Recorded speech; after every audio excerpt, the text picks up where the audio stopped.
tuning in. This is the SKA CAST. I'm sitting with the Undisputed World Champions, and I'm hanging out with the lead vocalist, Edwin, and I'm hanging out with the drummer, bass player, and producer, Angel. I want to give a shout out to High Class Music too for providing the space. This is really dope, and appreciate Undisputed World Champions a lot. But I just want to get started, yo. So how'd you guys come up, yo? How'd you guys start learning instruments? How'd you start singing? How'd you start playing drums? I could start. Mike's with me already. I started playing drums when I was like 7. My grandfather, through my mom's side, rest in peace, he bought me my first drum set. I didn't take it serious till I was like 12, 13 years old. Joined my first ska band when I was like 14, about to turn 15. And, 12 years later, we're here. So that's how I started my musical journey with drums. And then, Well, me, it's just my family on my dad's side. They have a lot of musicians. They're from Jalisco, and they have a lot of mariachi influence and just regional mexicano and that. So I always kind of looked up to them, but never really thought I would get into music. But that always was an influence there. But later on, as I was getting older, I started listening to all kinds of different music, and then just liked it, man. Just liked the whole be going to concerts and just seeing how the people perform and just how the crowd vibes with them just gave me an experience of that. I wanted to be part of something like that. So. Yeah. See, that's what I noticed is when you come up in like a musical family kind of like that, it's like a lot of like genres, that you get introduced to. And so when you start coming up in like genres kind of like ska punk and stuff like that, like especially out here, it's like a mix. You know what I'm saying? Because one thing that I noticed when I listen to you guys have a bunch of influence, obviously from like música en español. Yeah. But another thing is, for sure, I was like meaning to ask you where you were from, because for sure I can tell that you were from like Jalisco, just straight off the way you're speaking Spanish on like the lyrics. You know what I'm saying? On the puras travesuras, like just like those types of tones. It's like definitely like where's your family from, man? my family, from my mom's side, I'm from Guanajuato. Guanajuato. From my dad's side, I'm from Jalisco, and as well as Tijuana. So. Damn, okay, that's what's up, bro. Yeah. You from Puli, Jalisco? No, well, Jalisco and Nayarit. So okay. Got a little bit of Nayarit in there too. So. Every time we go over there and we pass through Nayarit, it's like a lot of greenery. But I've never actually been into like Nayarit. It's more sea life, like a lot of mariscos, a lot of like fishing, beach life. But there's a lot of culture out there, man. There's a lot of indigenous culture, and there's richness in there. So yeah. I hear it's really popular during the daytime. They party a lot during the daytime, but it's also one of those places, of course, where like past 8 is like it's better to just go inside. Well, for a while, it was it's always been a beach city too. There's like little places, but for a while now, like especially with the whole cartels and stuff, now it's gotten a little crazy. So it's gotten hotter than it is. But before, I mean, it's still a tourist area, but like you said, there's certain times and certain things you should avoid. But it's a really good place to check out. I love going to Mexico, man, but I still haven't been able to catch a ska show in Mexico. It's a whole different experience. It's not a ska show, bro. Like a ska show is like a LA, US thing, but over there they do shows, man. It's the real deal, bro. It's a whole different vibe out there. Well, I mean, shit. I mean, I don't want to, if and also this is kind of just off record too. Like we can edit this out, but I just kind of want to ask about the elephant in the room, like. The first time I wanted to, the elephant in the room is the first time I've obviously like played shows with you guys, and like even just seeing you guys hustling your shit on Instagram was promoting tours like in Mexico, like with. So it's like, can you guys speak on your experience like touring and like how it is like networking with people out there and compared to like something like the Cali scene and other things? Yeah. We could take that out. For sure. As far as like our previous history out here, me and Edwin have been doing this for close to like 8 years together, and like going out there to Mexico, and we've been out to New York City. Pretty sure I played in Vegas. I don't know if it was in. It's a whole different vibe, man. And when we go out there, it's a completely different way we gotta move and react with the people, because it's a concert over there. It's not a ska show, like I said. It's a concert. Like they're there to see a show. They're be with their friends, hanging out. Like no one's hanging out in circles like they are here at ska shows. Like they're all there to see the show. It's a concert. So well, for me, like it was an experience because I learned a lot from it. Because like you mentioned with that band, that's technically my first band that I actually did something with. So when I joined that band, I joined it as kind of promoting them and editing and doing all their like media stuff. So that's how I started off with them, and then later on I just got into their band. That was dope. So, but from that I learned a lot because I'm the type of person I like to talk to everyone. I like to connect, and you just try to find out who the person is, just like that. Not even like on some trying to gain something from them, but it just happens like naturally. But so from that, like I just started connecting with people, meeting people, and like the last end of the whole being in that band, like I ended up actually connecting and contacting directly with like the Mexican government and the ones that do the big festivals out there, because they were doing.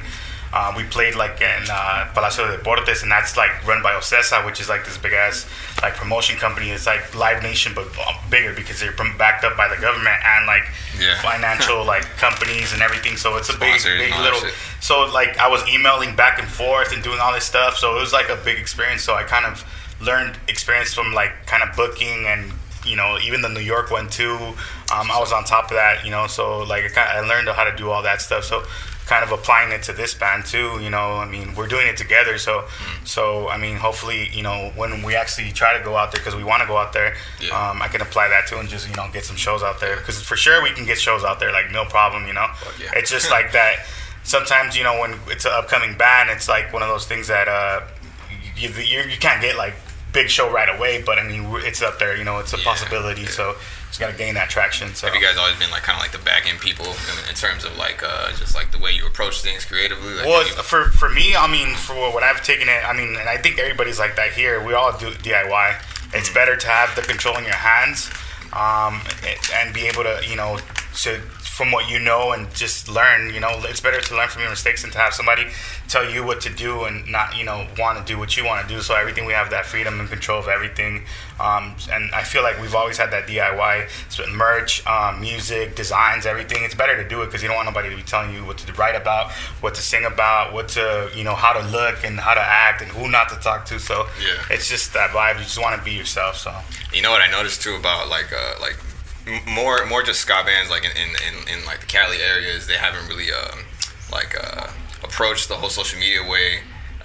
Well, now they're doing it. But like for example, with that project, like when I saw you like throwing up the videos and like how you're saying, just like trying to like make yourself accessible to the people, so you can just do something simple like drop a comment. I thought that was like, well, this year kind of changed everything. Like, I feel like that's definitely what you're supposed to do when you got a following like that. What I'm saying? No, of course. Yeah, you gotta. I mean, it's like a 24-hour job. Like, you got to keep everybody on top of it, intrigued, entertained. That's the biggest thing. Music is entertainment. You know what I mean?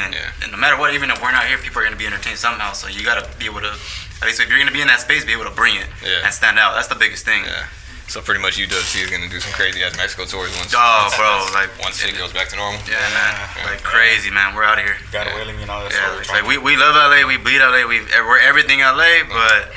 It's time for us to part ways with you guys. You want to have that on your resume. You want to have that you're accessible and you're actually can you can't just play one venue, one thing. You gotta be out there. You gotta spread it out. Because honestly, for me, in my personal experience, like I feel like the love you get outside of LA is actually a little bit more. Not saying that we like the crowd out here doesn't, but I guess the crowd out here is spoiled. Because they're used to it. They're used to it. They're used to all these bands. Because if it's not a ska show happening at night, it's like 10 other shows happening with all types of genres, and they got so much like a selection, Yeah, and it was trippy because like we played in Puebla, and we were out there, and like I was out just outside like the venue, just kicking it like. Because I'm not nobody, I'm just out there kicking it. But then some people came out there like, hey, you guys are gonna play tonight, man. What's up? Like, why are you out here? Like, you're just hanging out. Like, I'm like, that's how we are. We just kick it, we just have a drink with the people. And we're just hanging out, and it was all good. But they're like, nah, man, we just drove like 2 hours over here because we were gonna play and this and that. And I'm like, damn, man, that's like, I was so like, commitment. Yeah, I was just so like, I was so happy, and I was at the same time like, man, this is dope. Like, people are out here really like taking their time out of their day to come out here and check us out, and the whole thing, just like, and that's like the commitment, like you said, they put that commitment, and it's just like people enjoy music, and they're actually a little bit more on it, But yeah, Hell yeah. I was watching that NoFX documentary. I don't know if you guys ever seen it. I think yeah. Where they go to Colombia and shit. Like the first time their show gets canceled, all their fans are outside and they're just like, yo, I waited like years and there's people crying, man. Like all that stuff. Really? Like damn.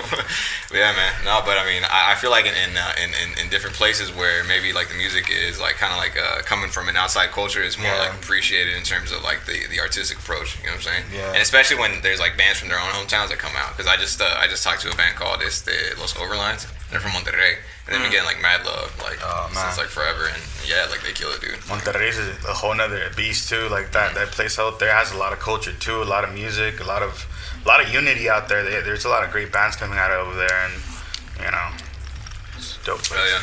Yeah. I was gonna say this is more kind of like a funny point that I see on like Facebook groups. Are you guys fucking with like the ska Facebook groups or not? Yeah, I think I'm on like 2 of them, but sometimes it gets cluttered. Like I think the one that like the one that they're always talking about, like fish sticks, or was it like cheese sticks? They're always talking about cheese sticks or some shit. But it's like some ska one on there. Like, I follow wrestling ones from over there. Those are way better than anything we can do. I haven't joined any wrestling ones. I used to listen to a show called WrestleView. You guys know? No, I know WrestleView, bro. Heck yeah, man. Yeah, when they used to do the old ass shows, like back in the day, man. The $5 shows and all that. Yeah, with the one dude from Texas, right? Mm-hmm. Remember that? Yeah, man. Yeah, I was gonna say, so like. Where I was going with that was in those groups they always talk about like, oh, where is the fourth wave or when is the fourth wave, they're always just like little topics like that to be honest is a little funny.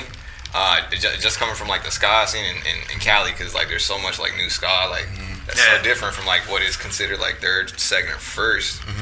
Where I'm like, could this be considered ska, and why don't you know, some fans or some subsects of fans like pay attention to this? And like even yesterday when I was talking to Jorge, he told me, he was like, yeah, I think he said, yo creo que la cuarta ola está acá con la gente que está haciendo ska en español. Pues he said por la mayoría, which I think is, to be honest, like true. You know what I'm saying? Like, how do you guys feel about something like that? Like, or does he? From what I've noticed, something that you even really care about? Like, to be honest. Not necessarily, because from what I noticed is like when it comes to music, like even if it's a branch of that genre, like metal, for example, like it was really big in the 80s and they became hair metal, and then different genres came about through it. Those new genres got hated by the originalist. That's true. Yeah, that's true. Even though it's from the same things, like ska, there's different versions of ska, and I know people that say, oh, I don't like skacore. That's true, yeah. I like ska. Yeah. And it's like almost the same thing. We're listening to the same bands coming up, but it happens to everybody, man. The traditionalists, you want to call them, or the whatever, they're the ones that are like the least accepting. It happens. It's funny because it's like I remember like years ago there was like a meme that I saw where it was like, this is ska, and it was like a bunch of like just like cool like mainstream bands. And it was like, and this is hipster bullshit. And it was a bunch of like LA skacore bands. Remember that? Yeah. Long ass time ago on like Facebook or something.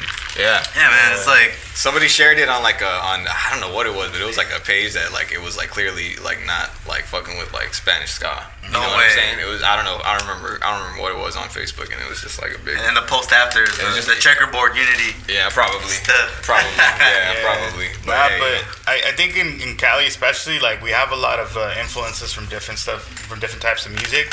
At this point, like it's kind of hard to consider things ska or not ska. It's just kind of like you got to think outside the box, because everybody, if you really want to go ska, like there's a lot of bands, you know, that some of them are unique, some of them are trying to stick to something, and it's better sometimes to think outside the box, because you got to have a unique sound too, because to market something that's like everybody else, it's kind of really hard. I mean, it's possible, but it just depends, you know, like. But for me personally, like I would say, for us, even though we play in that scene, I think we could still be considered something outside of that box and not really have a genre, because we play a little bit of everything. We kind of incorporate some hip hop in there, you know, rap, reggae, rock. There's punk. There's everything. So we don't want to label ourselves clearly. I mean, we play for that scene because I mean that's the scene that's out here. I mean that we do know, and friends and you know family in there and stuff like that. But I just think that we're just a band that thinks outside the box, and we're just in there. Yeah, I noticed that. I was like, cause I was gonna say on the song, it's the Booth Reggae. Yeah. Booth Reggae. Yeah, dude. First off, the production, is that all you, or is it like all of it? The bass line, the drums. He came up with the first verse, and that's him. Like, and it's dope because it's like a full on story, and then the second one is just like another side of a story. Like, you know, it's just that one is a dub song. The way I initially came up with that one was a beat.